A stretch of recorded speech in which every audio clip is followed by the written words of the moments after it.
அஸ்ஸலாமு அலைக்கும் வியூவர்ஸ், எல்லோரும் எப்படி இருக்கீங்க? சூப்பராக இருக்கேன்னு நினைக்கிறேன். ஒரு செகண்ட் கண்ண மூடி சூப்பராக இருக்கேன்னு நினச்சேன். இந்த நாள் ஃபுல்லாக சூப்பராக போகும். வாங்க வீடியோக்குள்ளே போகலாம். இன்றைக்கி என்ன சமைக்க போகிறோன்னா ப்ரான் தவா ஃப்ரை தான். அது எப்படி செய்யலான்னு பார்க்கலாம். நல்லா க்ளீன் பண்ண ப்ரான் வந்து ஒரு 250 கிராம் வந்து எடுத்திருக்கேன். அதில் வந்து ஒரு 1/4 டீஸ்பூன் வந்து மஞ்சள் தூள், 1/2 டேபிள் ஸ்பூன் மிளகாய் தூள், 1 டீஸ்பூன் தனியா powder, 1/4 teaspoon garam masala, 1/2 table spoon இஞ்சி பூண்டு பேஸ்ட்டு,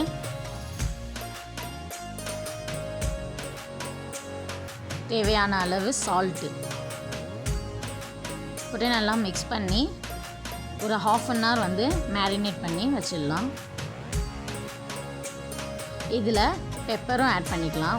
ஒரு 1/4 டேபிள் ஸ்பூன் அளவுக்கு பெப்பர் ஆட் பண்ணி அதுவும் நல்லா மிக்ஸ் பண்ணி மேரினேட் பண்ண வச்சுடுங்க. ஒரு 30 மினிட்ஸ்க்கு அப்புறமா எடுத்து குக் பண்ணலாம்.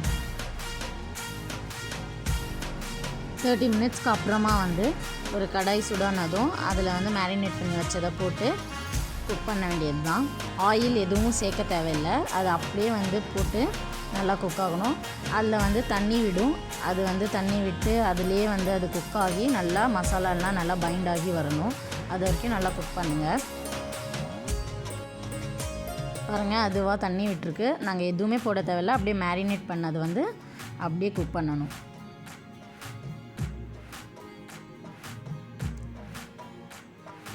ஒரு 5 மினிட்ஸ்க்கு அப்புறம் பார்த்தா இந்த மாதிரி நல்லா மசாலாலாம் அது கூட நல்லா ஒட்டி இந்த மாதிரி வந்துடும்.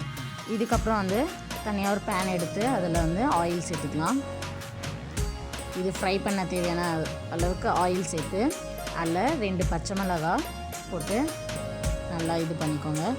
அதுக்கப்புறமா கருவேப்பிலை, நெக்ஸ்ட்டு ஒரு கைப்பிடி அளவுக்கு கருவேப்பிலை வந்து இதில் ஆட் பண்ணி,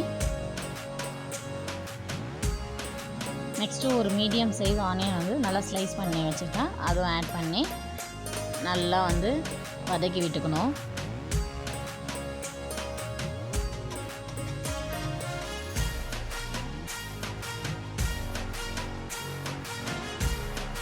இது கூட வந்து சால்ட்டும் ஆட் பண்ணிக்கோங்க. அப்போ தான் வெங்காயம் வந்து நல்லா சீக்கிரமாக வந்து வெந்து வரும். அதனால் நல்லா இப்போ வந்து வதக்கி விட்டுக்கோங்க.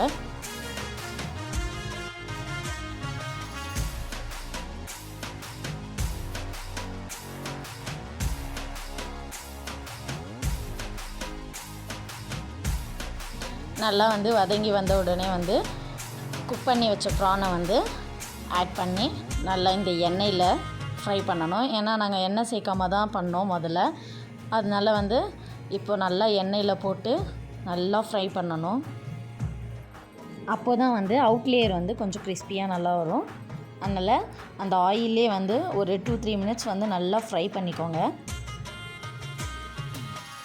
அவ்வளோதான், ப்ரான் தவா ஃப்ரை வந்து ரெடி ஆகிடுச்சு. சர்வ் பண்ணலாம். நீங்களும் வந்து வீட்டில் ட்ரை பண்ணி பாருங்கள். ட்ரை பண்ணி பார்த்துட்டு எப்படி இருக்குன்னு சொல்லி கமெண்ட் பண்ணுங்கள். இந்த வீடியோ பிடிச்சிருக்குன்னு நினைக்கிறேன். இன்ஷா அல்லாஹ் நெக்ஸ்ட் வீடியோவில் பார்க்கலாம். இந்த வீடியோ உங்களுக்கு பிடிச்சிருந்தா லைக் பண்ணுங்கள், ஷேர் பண்ணுங்கள் அண்ட் சப்ஸ்கிரைப் பண்ணுங்கள். மறக்காமல் பெல் ஐக்கனையும் ப்ரெஸ் பண்ணிவிடுங்க.